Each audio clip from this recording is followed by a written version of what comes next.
बड़े बड़े जालिमों ने किया है और उनका हशर भी तुम्हें मालूम होना चाहिए। इंशाअल्लाह वो वक्त आएगा जब खसो खाशात की तरह तुम बहा दिए जाओगे, अखबारों में तुम्हारा नाम तक ना होगा। और अगर कुछ बाकी रहेगा तो क्या रहेगा? न घबराओ मुसलमानों, अभी खुदा की शान बाकी है, अभी इस्लाम जिंदा है, कुरान बाकी है। ये जालिम काफिर क्या समझते हैं जो रोज हमसे उलझते हैं? अरे अभी करबला का आखिरी मैदान बाकी है। नौजवानों, इस यकीन और के साथ और ईमान के साथ अपनी जिंदगी को आगे बढ़ाओ। खुदारा मैं तुमसे कहता हूं, अगले दिनों के बाद जब तुम्हारे इम्तिहान का वक्त आएगा, हर उस्ताद अपने बच्चे को इम्तिहान की तैयारी करा रहा होता है। बेटा सवालात ऐसे आएंगे, टाइम इतना होगा, स्क्वाड भी होंगे, चेक करने वाले एग्जाम हॉल में बार बार आएंगे, तुम्हें देखेंगे। उस वक्त तुम खौफ से अपने हाथ में कपकपी नहीं पैदा करना, दिल को जमाना और अपना इम्तिहान मुकम्मल करना। यह हर उस्ताद अपने बच्चों को तरकीन करता रहता है। अजीज़ान गिरामी वक़ार, इस मिंबरे नूर से मैं आपको इस बात की तलकीन करके जाता हूं, इम्तिहान की घड़ी अनकरीब आने वाली है आपके साथ भी। और जो इम्तिहान तुम्हारा होगा वो इस्तिकामत का इम्तिहान होगा, तुम्हारे ईमान पर जमे रहने का, तुम्हारे डटे रहने का इम्तिहान होगा। देखना बहुत सारे पार्टी बदल लेंगे, बहुत सारे मसलहतों के पर्दों में छुप जाएंगे, बहुत सारे लोग किसी की धोती में पना ले रहे होंगे, कोई किसी की साड़ी में पना ले रहा होगा, लेकिन जो आशिक़ मुस्तफा है वो बढ़ चढ़ करके ये ऐलान कर रहा होगा, अपना सब कुछ गुंबद खजरा कल भी था और मेरे नबी से मेरा रिश्ता कल भी था। और बस इस बात के साथ तुम्हें जमे रहना है, यकीन के साथ, एतमाद के साथ। अज़ीज़ान गिरामी वक़ार, कौन सी ऐसी ताकत है, कौन सी ऐसी कुव्वत है जिसने इस्लाम को खत्म किया या खत्म करने की ताकत रखती है? अल्लाह करीम जल्ल शानुहु खुद कुरान पाक में फरमाता है, युरीदूना लियुत्फिउ नूरल्लाहि बिअफ़वाहिहिम व यअबल्लाहु इल्ला अन युतिम्मा नूरह। अल्लाह फरमाता है, ये जालिम अपने मुंह के फूंकों से इस्लाम के चिराग को बुझाना चाहते हैं और अल्लाह तबारक व तआला इस चिराग को मुकम्मल करके रहेगा। दीन इस्लाम, अभी आप सुन रहे थे, इस्लाम था, इस्लाम है, इसके साथ कुछ नहीं होना है, आपका इम्तिहान होना है। हमारे मरने के बाद अल्लाह ताला इस दीन की हिफाजत के लिए औरों को पैदा करेगा। वो कादिर मुतलक चाहे तो सख्त जानी दुश्मनों से भी ईमान वाले पैदा कर सकता है। हाँ, ये बात याद रखिए आप। ततारी जिन्होंने बगदाद को हिलाक करके रखा था, रब तबारक व तआला ने उन्हीं के सीनों में ईमान की दौलत दी और वो मुहाफिज़े इस्लाम बन गए। हमारे दौर में भी जितने आतंक मचा रहे हैं, कल इनके बच्चे ये नारा लगाएंगे, इस्लाम था, इस्लाम है, इस्लाम रहेगा। हाँ, जितने आतंकवादी हैं सब नारा लगाएंगे इंशाअल्लाह। आप इंतजार करें इस बात का, लेकिन तुम अपने इम्तिहान में जमे रहो, डटे रहो। अगर तुमने नबी पाक सल्लल्लाहु अलैहि वसल्लम के इस दीन के साथ, इस शरीयत के साथ नाइंसाफी की, तो कल मेरे आका को क्या जवाब दोगे?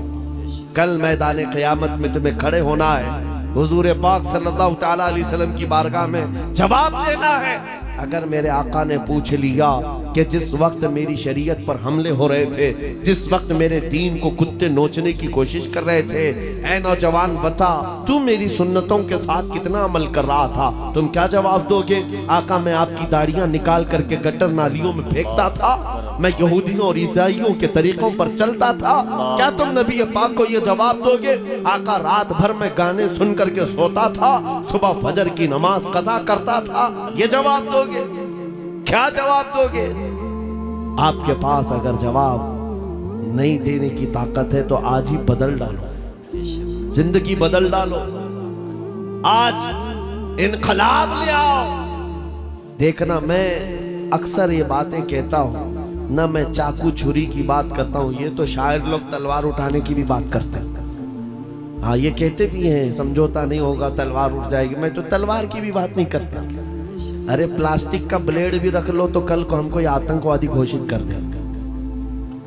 बम बारूद बंदूक किसी चीज की बात नहीं करता, सिर्फ इतनी बात करता हूं, नबी पाक के इश्क में मलबूस होकर तुम सिर्फ रास्तों में चलते फिरते रहोगे, तुम्हारी चलत फिरत से कई कीड़े यूं ही मर जाएंगे।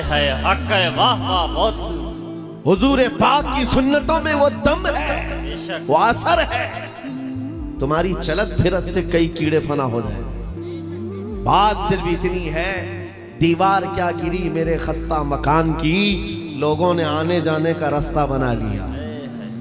होता यही है, कोई पुराना घर गिर जाए ना, लोग इधर से उधर आने का रास्ता बना लेते हैं। आज हमारी जमात के अंदर इंतशार हुआ, नौजवानों में आवारगी आ गई तो हर कुत्ता हमको ही टारगेट करने लग गया, हर कुत्ता हमें ही भौंकने लग गया।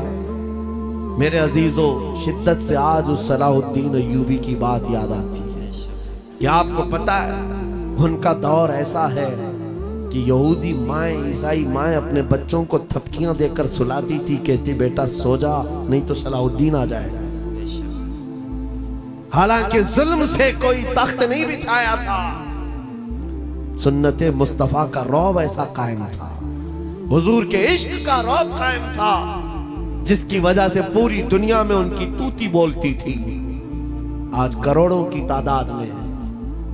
तादाद में जालिम हमें आंख दिखा रहे हैं, हमारे बच्चों का कत्ले आम, हमारी औरतों की इज्जतें नीलाम, हमारी गर्दनों पर राज, और बगैर किसी खौफ के शायर इस्लाम पर भौंकना आज की आदत सी बन गई।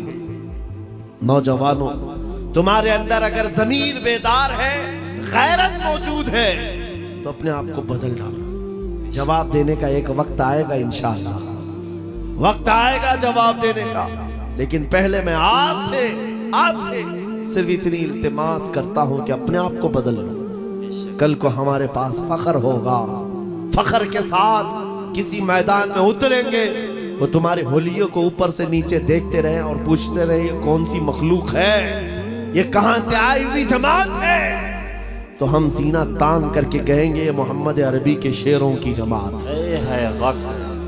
आज क्या हम दिखाएं लोगों को? गुटखा खाने वाले लोग दिखाएंगे। हम नौजवानों को बालियां पहने हुए, हाथों में चूड़ियां पहने हुए, चोटियां डाले हुए, जीन्स फटी हुई और बालों में दाढ़ियों में डिजाइन किए हुए ये नौजवान ला करके हम खड़ा करेंगे। मेरे अजीजों, दुनिया के ऊपर अगर हैबत तारी होती है तो सिर्फ आशिकाने मुस्तफा से होती है, हुजूर के गुलामों से होती है। आज से 3 साल पहले पैरों से माजूर एक खादिम हुसैन ललकारता था, व्हील चेयर पर बैठ करके ललकारता था, अरे सफेद दाढ़ी हो चुकी, उम्र काफी है, सफेद दाढ़ी, पैरों में माजूरी, लेकिन पूरी दुनिया में ऐसी हैबत तारी कि यूरोप की जमीन भी हिलती नजर आए। हॉलैंड की पार्लियामेंट में बाज़ाब्ता उनको लेकर कहा जाए ये आदमी मोस्ट डेंजरस है, बहुत ज्यादा डेंजर है। हम सोचते हैं ये तो पैरों से माजूर सफेद दाढ़ी वाला व्हील चेयर पर बैठा हुआ तुम्हारे लिए कैसे डेंजर हो गया? तुम्हारे पास तो बहुत बड़े बड़े मिसाइल, एटम बम है, सब कुछ है। पता ये चला कि रब तबारक व तआला जो हैबत डालता है वो आशिक़ मुस्तफा की हैबत डालता है, नबी पाक की सुन्नतों पर आमिल।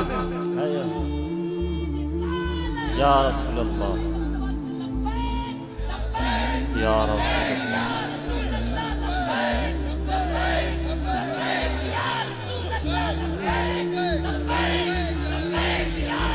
सैयदना उमर इब्ने खत्ताब रज़ियल्लाहु ताला अन्हु का दौर है। सहाबाए कराम एक इलाके को फतह करते हैं, वहां का जो गवर्नर था, वहां का जो सुल्तान था, वो गिरफ्तार हो गया, दूसरे मजहब से ताल्लुक रखता था और उसने तलवार उठाई थी, इनके खिलाफ कैद हो गया। लेकिन जब कैद होकर के आया तो जाहिर सी बात है हमारे खिलाफ तलवार उठाए थे, अब फंसे हो तो मार खाओगे, अब तुम्हारी मौत होगी। लेकिन मुजाहिदीन इस्लाम थे, हजरत उमर के पास पेश किया, कहा कि इसका क्या करना है? कहा अगर वो इस्लाम में आता है तो उसकी जान बख्श दी जाए। उस बादशाह से कहा गया कि तू अगर ईमान ले आता है तो तुझे तेरी जान भी वापस और तेरा मुल्क और तेरी सल्तनत भी तुझे लौटा दी जाए, तू ही बादशाह, तू ही गवर्नर है। उसने कहा मेरा दीन इतना आसान नहीं है कि मैं बादशाहत लेने के लिए अपना ईमान छोड़ दूं, नहीं हो सकता, नहीं हो सकता। जान से मारने की बात थी। उसने कहा मैं अपना धर्म नहीं बदल सकता। फिर उसके बाद साहबा ने कहा हजरत अमीरुल मोमिनीन से इसका क्या किया जाए। हजरत उमर फारूक ने क्या किया सुनो, कहा उसको कहो कि हम तुम्हें जेल में डाल देंगे।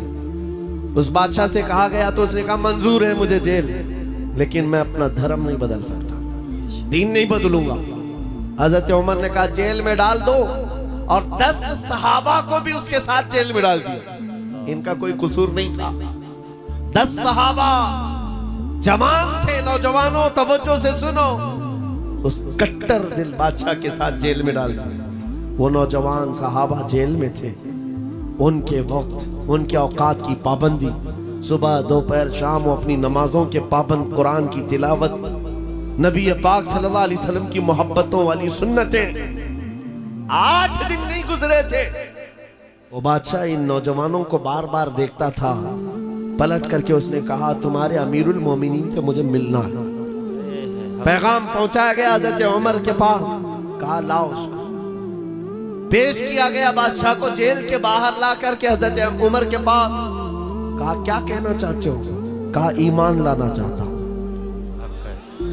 ईमान लाना चाहता हूं। कहा हमने तो इससे कबल तुम्हारे सामने पेशकश रखी थी, क्यों नहीं लाए? उस वक्त तो तुम्हारी सल्तनत भी तुम्हें वापस करने की बात की गई थी, तब भी नहीं लाए। जेल में डालने की बात की गई, तब भी नहीं लाए। वो बादशाह कहता है इस तरह से अगर आप 25 साल भी मुझे जेल में डालते तब भी मैं नहीं बदलता। मुझे ये सख्तियों ने नहीं बदला, आपके इन 10 जवानों ने मेरा दिल बदला। इनके अखलाक और किरदार मैंने देखा, फिर मेरा दिल गवाही देने लगा ये झूठों की जमात नहीं हो सकती।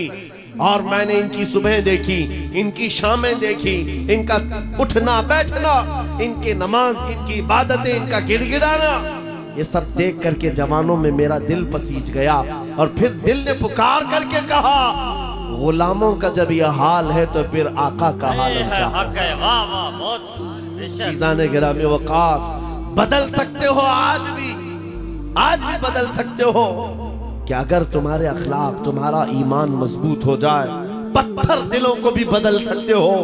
बस बात इतनी है कि अमल के मैदान में तुम्हें आना है, उनके दिलों को बदलना मेरे मौला की शान है, रब तबारक व तआला की शान है। बड़े बड़े जलसे कर लिया, रात पूरी जाग लिया, लेकिन तुम्हारे अखलाक नहीं संवर सके तो ये फजूल हो जाएगा, कोई काम के नहीं। अगर सिर्फ दिखावे के लिए फॉर्मेलिटी अदा करना है तो हमें जलसों में बुलाओ भी मत। हम इस काम के लोग नहीं हैं, हम इस मैदान के लोग नहीं हैं। नहीं, हमारा ये पेशा है कि आपके पास आया, तकरीर किया और कुछ पैसे लेकर चला गया, अपनी कमाई किया। अलायाज़ु बिल्लाह, कभी नहीं। सिर्फ एक दर्द लेकर के चलते हैं कि हमारी जमात में से वो नौजवान किस दिन उठेगा जो इकबाल का जवान था। सुना है कुदसियों से मैंने कि वो शेर फिर होशियार होगा। बस यही दर्द लेकर आप तक, बल्कि बंगाल की खाड़ियों में, बिहार की झाड़ियों में, हर जगह पर सफर इसलिए कर रहे हैं कि कहीं ना कहीं मेरे मौला करीम ने फजल फरमाया और रहम फरमाया उम्मत मुस्तफा पर।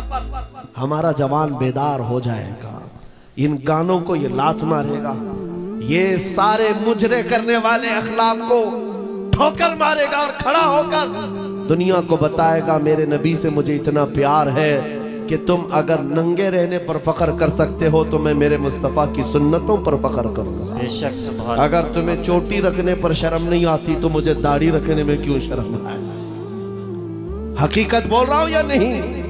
अरे लोग आज तो चड्डी पहन करके निकल रहे हैं, उनको कोई शर्म या उनको कोई हिकारत से नहीं देखता, बल्कि फैशन कहलाया जा रहा है। तुम्हें अगर अपने मुस्तफ़ा करीम से मोहब्बत है, जैसे कि कहते हो जान भी दे देंगे, माल भी दे देंगे, उनके कदमों पर कुर्बान भी हो जाएंगे, जान बाद में देना, गर्दन बाद में देना, पहले अपने अंदर मौजूद खराबियों की कुर्बानी दे दो। अपनी जिंदगियों में मौजूद इन तमाम वाहियात को खत्म करो। आ जाओ मेरे मुस्तफा के गुलाम बन जाओ। बेशक। एक सवाल करता हूं, दिल पर हाथ रख करके और यकीन के साथ मुझे बताओ, अगर कोई तुम्हें हुजूर का गुलाम कहे तो बुरा लगेगा? किसी को बुरा लगेगा? बल्कि मैं तो ये कहता हूं, दुनिया मुझे हुजूर के दरबार का कुत्ता कहकर पुकारे, मेरी जिंदगी की मेराज। बेशक। हमारी सआदत है। हुजूर के दरबार का कुत्ता कहलाना भी हमारे लिए फख्र है। आपको अगर कोई गुलाम कहता है तो एतराज है आपको बुरा लगेगा? बल्कि हुजूर का गुलाम होना ये सबसे बड़ा शरफ है, सबसे बड़ी सआदत है। बेशक। तो जब आपको दुनिया कोई हुजूर का गुलाम कहे तो बुरा नहीं लगता, तो अमल करने में बुरा क्यों लगता है? पूरे के पूरे गुलाम बन जाओ हुजूर अकरम सल्लल्लाहु तआला अलैहि वसल्लम ने। नहीं, आप झूठ बोलते हैं। कुछ लोगों की बात कर रहा हूं। हुजूर का गुलाम कहने में बुरा नहीं लगता, टोपी रखने में बुरा लगता है, दाढ़ी रखने में बुरा लगता है, फिर झूठ क्यों बोल रहे हो? हुजूर के गुलाम कहलाने में बुरा नहीं लगता, लेकिन अमल से बार बार दिखाते हो कि नहीं, पसंद नहीं है तुम्हें, पसंद नहीं है। इस्लाम जिंदाबाद का नारा लगाते हो, अपनी बीवियों पर, अपनी बच्चियों पर इस्लाम को क्यों नहीं पसंद करते? इनके दुपट्टे कहाँ चले जाते हैं? इनको आवारा क्यों छोड़ कर रखा है? इनको जिस तरह बेपर्दगी के साथ घुमाते हो और खुशियों से देखते हो, शादी महल में जाकर देखे, वहां तो हालात ही बदले हुए हैं, इस्लाम दिखता ही नहीं। तो इस्लाम जिंदाबाद का नारा सिर्फ ये जुबानी है? अपने घरों से तब्दीली ले आओ। बेशक। इनकलाब तुम्हारे घरों से आएगा। आज तुम दिल महसूस करके बैठे हुए हो कि बड़े बड़े तख्त पर बैठे हुए कुत्ते हमारे लिए भौंक रहे हैं, इस्लाम को मिटाएंगे, मदरसों को मिटाएंगे, मस्जिदों को मिटाएंगे, बुरा लगता है। और उसके बदले में तुम चाहते हो उनका जवाब देने वाला कोई चाहिए। बार बार हमारी मेंबरों से हम उनका जवाब देते रहे। ऐ नौजवानों, जवाब तुम अपने अमल से दो। एक मस्जिद का मीनार क्या गिरता है, हर घर मस्जिद बनना चाहिए। हर घर मस्जिद बन जाए। काश तुम्हारे घरों से अजाने हो, तुम्हारे घरों को मुसल्ला बना दिया जाए। एक बात याद रखो, दुनिया थक जाएगी, एक वक्त आएगा थक जाएगी। कल को देखना इजराइल भी थक चुका होगा मार मार करके। अब आएंगे वो युद्ध विराम करने के लिए कि हम समझौता करेंगे, बस खत्म हो गया। जितने ताकत थी झोंक दिया, मार मार करके थक जाएगी दुनिया। लेकिन हमारी शरीयत का, हमारे दीन का एक मिजाज है, कितने गाजी मारोगे हर घर से गाजी निकले। तुम एक चिराग गुल करोगे, मौला 100 चिराग रोशन करेगा। ये सिलसिला चलता रहेगा। यहां पर भी तुम खौफजदा ना रहो, डर के माहौल में ना जियो।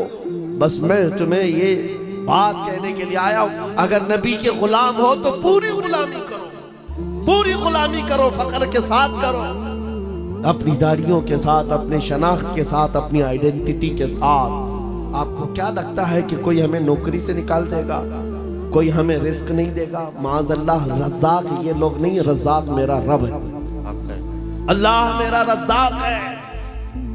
एक छोटी सी कम्युनिटी ने अपनी पहचान बना ली, पंजाबियों ने, और वो अपनी आइडेंटिटी को लेकर के चलने लगे और दुनिया पर उन्होंने छाप छोड़ा कि हम जहां रहेंगे अपनी शनाख्त के साथ रहेंगे, समझौता नहीं करेंगे। दुनिया उनको एक्सेप्शन देने लग गई कि हाँ ठीक है, तुम इसके साथ भी जियो। ऐ मोमिनो, तुमने खुद छोड़ दिया अपनी चीजों को। काश उस सहाबी रसूल की बात मैं तुम्हें बताऊं। हजरत नौमान, एक सहाबी, एक बादशाह के पास उनको बुलाया गया था, हुजूर के तर्जुमान बन करके गए थे, एम्बेसडर बन करके गए थे। और जब उस बादशाह के पास आए, काफिर बादशाह था, एक सहाबी की बात, उसने कालीन बिछाया, और कैसा कालीन था? रेशम का कालीन था। रेशम का कालीन, बहुत महंगा कालीन।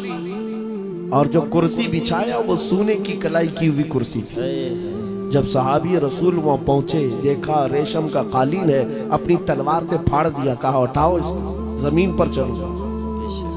जमीन पर चलकर आए, कुर्सी देखा सोने की रखी है, ठोकर मारकर गिरा दिया, कहा सादी कुर्सी रखो। बादशाह ने पूछा, इतना एटीट्यूड है तुम्हारे अंदर, इतना गुरूर किस बात का? तुम्हारी इज्जत के लिए ये रेशम का कालीन बिछाया, सोने की कलाई की हुई कुर्सी रखा। उस साहबी ने कहा, बादशाह ये गुरूर नहीं, ये तकब्बुर नहीं है, मैं मदीने वाले मुस्तफा का गुलाम हूं, जिनका फरमान है कि मर्द के लिए रेशम का इस्तेमाल हराम है, मर्द के लिए सोने का इस्तेमाल हराम है। मैं दुनिया में जहां कहीं रहूंगा, एक सोने की कुर्सी क्या 1000 कुर्सी रखे, मैं ठोकर मार दूंगा। अपना सब कुछ गुंबद खजरा, मेरे नबी से मेरा रिश्ता। उन सहाबा का ये ऐलान था, उनका ये ऐलान था, जहां रहेंगे हम अपनी आइडेंटिटी के साथ रहेंगे। ये नहीं कि तुम जालिमों के बीच में बैठ गए, शराब का दौर चल रहा है, तुम भी उठाए पी लिए, दोस्ती में तुम भटक गए, औबाश अय्याश नौजवानों की दोस्ती में तुमने वहां पर चरस गांजे भी ले लिए, तुम्हें उस वक्त नबी पाक का ख्याल नहीं आया, हुजूर पाक सल्लल्लाहु अलैहि वसल्लम की निस्बत का ख्याल नहीं आया। एनी टाइम हर जगह पर तुम अपने नबी से जुड़े हुए हो। आज ये अहद करके उठो, जिंदगी के जिस शोबे में भी जाऊंगा मैं मदीने वाले आका का गुलाम बन करके जीऊंगा। यह अहद करेंगे इंशाअल्लाह। बाजार में भी हुजूर के गुलाम, मस्जिद में भी हुजूर के गुलाम, घर में भी हुजूर के गुलाम। इस गुलामी का नतीजा ये निकलेगा जिस दिन हमारा जनाजा जाए और कब्र में जाने से पहले तुम सिर्फ इतना कह करके जाना मेरे आका से, इतना कह करके जाना, मैं मरूं तो मेरे आका। ये मलाइका से कहना, इसे कोई मत जगाना, अभी आंख लग गई है। फिर देखना नबी करीम सल्लल्लाहु ताला अलैहि वसल्लम की तरफ से खबर में भी तुम्हारी राहत के लिए ये जवाब आएगा, नकीरो जरा आराम से जगाना, ये मेरा दीवाना आया है, ये मेरा दीवाना है, थक करके आया है। अगर वो इज्जत चाहते हो तो आज दुनिया के ऐश को ठोकर मारो, आज दुनिया की इन तमाम वाहियात और खुराफात को छोड़ो, आओ मेरे नबी पाक के दरबार में। एक चीज मैंने मिसाल के तौर पर बताई, हमारा फख्र, हमारा गुरूर हुजूर की निस्बत है, बेशक हमारा फख्र हुजूर की निस्बत है। इसको बोलने में शर्माना नहीं है। मैं अभी आपके सामने आता हूं, ये मिसालें सुन लो, ये मिसालें सुन लो, और फिर जिनको मुझे मैसेज देना मैं देता हूं। हजरत उमर फारूक रज़ियल्लाहु ताला अन्हु के दौर में किसरा बादशाह के यहाँ का एक कालीन लाया गया था, वो भी कालीन बहुत महंगा, जिस पर बैठ करके लोग फख्र करते थे। बादशाह जब किसी से बहुत खुश होता था उस कालीन पर उसको बिठाता था, और जब किसरा की सल्तनत को उखाड़ फेंका सहाबा ने, सुपर पावर था उस जमाने का, पर्शियन एम्पायर खत्म कर दिया, तो वहां का कालीन मदीने ले आए, अमीरुल मोमिनीन की बारगाह में पेश किया, कहा ये कालीन कहाँ रखना है? आपने कहा मस्जिद नबवी के दरवाजे के बाहर डाल, तो जो आएगा पैर पोंछ कर आए। है हक है, वाह वाह। उन्होंने ये नहीं देखा बहुत महंगा कालीन है, मेहराब में लगा दो, वहां से आया हुआ है, वो नबी के हकीकी गुलाम थे, वो इज्जत मेरे मुस्तफा के कदमों में ढूंढते थे। बादशाहों क्या नहीं, वो बताना ये चाहते थे, दुनिया वालों जिस पर बैठ करके तुम फख्र करते हो वो तो मोहम्मद अरबी के कदमों की धूल के लायक नहीं। ये फख्र था, नाज था उन्हें नबी पाक की निस्बतों पर। और कसम खुदा की, जिस दिन तुम्हारे अंदर ये बेदारी आ जाए कि हमें अपने नबी पाक सल्लल्लाहु ताला अलैहि वसल्लम की निस्बत पर फख्र है, दुनिया तुम्हारी आवाजों को बंद नहीं कर सकेगी, नहीं बंद कर सकेगी। आज मेरे मुतालिक बहुत सारी चीजें मशहूर हैं, और मैं इस बात से खौफ नहीं करता कि कल मेरे साथ क्या होने वाला है। मेरा अकीदा ये है, मौत आनी है तो मच्छर से भी अल्लाह ताला मौत लाए। मौत आनी है, चूंटी और मच्छर से भी आदमी मर जाएगा, और नहीं आनी है तो मोदी योगी से भी नहीं आएगी।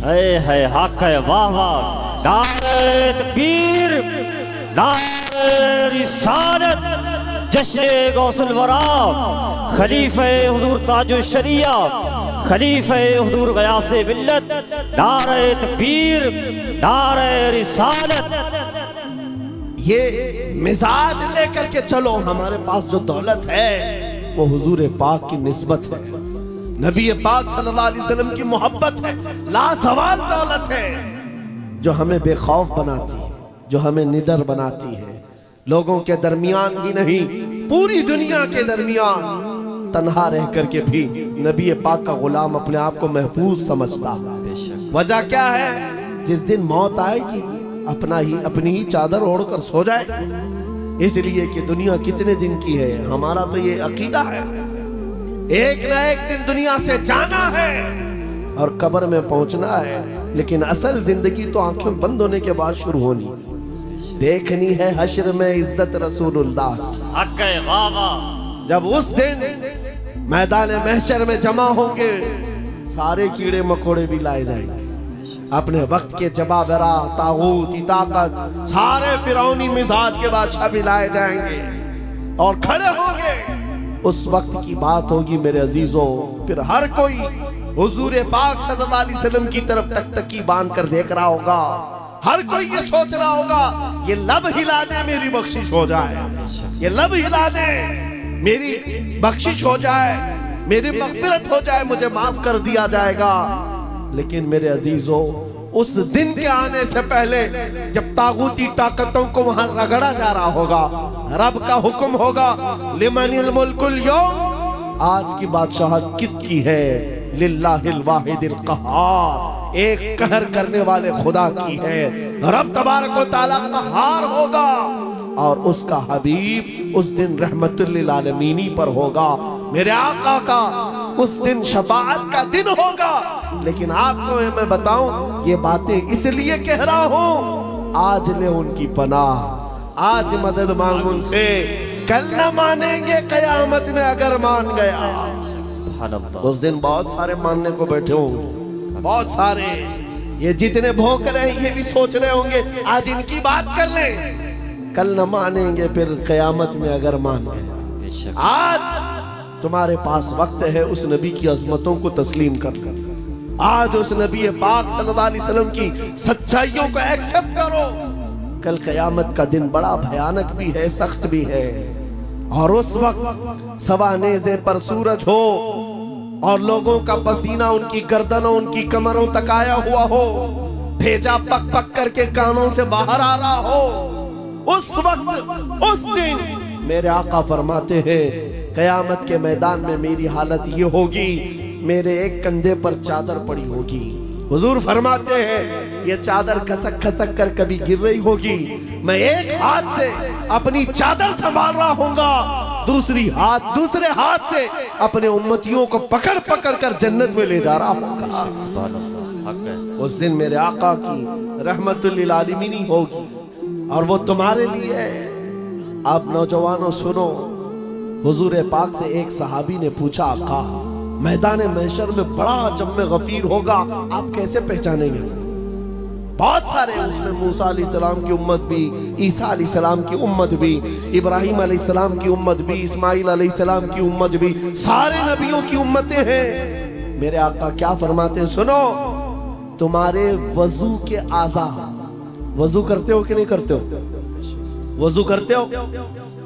सुनो, हदीस पाक सुना रहा हूं। मेरे आका फरमाते हैं, वजू करने के वक्त तुम दोनों हाथ धोते हो और चेहरा भी धोते हो, ये जो दिखने वाले मसा भी करते हैं और पैर भी धोते हैं। हुजूर फरमाते हैं, कयामत के दिन ये आज़ा सबसे ज्यादा चमक रहे होंगे, ये चमक देख करके मैं पहचान लूंगा मेरा उम्मती फला जला। सुभान अल्लाह, हक है वाह वाह। जो वजू ही नहीं करता वो क्या चमकाएगा कयामत के दिन? वजू ही नहीं करता। इसलिए मैं कह रहा हूं, कयामत का मैदान भी मुस्तफा करीम की शफाअत का दिन है। उस दिन के लिए अपने आप को आज बदल डालो। दुनिया भी तुम्हारी है, उकबा भी तुम्हारी है। आज यहाँ सारी खुशियां तो मौला ने दे दिया है, सोने के लिए, नींद है, रहने के लिए घर है, पहनने के लिए कपड़े, किस चीज की कमी है? सब कुछ तुम्हारे पास है। एक चीज है, दौलत इश्क मुस्तफा का ये चिराग, और इसकी लौ बढ़ा दो, फिर देखना तुम्हारे चेहरों की सदाकत दुनिया को बोलेगी, तुम्हारे चेहरों का नूर गुफ्तगू करेगा। जिस तरफ से तुम गुजर जाओ, इश्क मुस्तफा की महक फैलाते जाओ। अजीजा ने गिरामी वक़ार, मैं इस मैसेज के साथ अपनी गुफ्तगू समेटना चाहता हूं, इस मैसेज के साथ कि जितने आज इस्लाम के खिलाफ बोल रहे हैं, ये सुन सुन करके नौजवानों के दिलों में ये बात आने लग गई कि हालात बड़े खराब हैं, अभी कुछ बोलना नहीं। यही तो दिन है बोलने के, यही तो दिन है जवाब देने के। तुम इंतजार करते रहोगे, अच्छे दिन आएंगे तब हम बोलेंगे, और झूठे लोगों के अच्छे दिन कभी नहीं आते। झूठों ने जो अच्छे दिन के नारे फैलाए वो कभी नहीं आते। मैं आपसे कहता हूं मेरे अजीजों, एक मशहूर मुहावरा है, गाड़ी चलाना सीखना हो तो ट्रैफिक में ही चलाना पड़ेगा।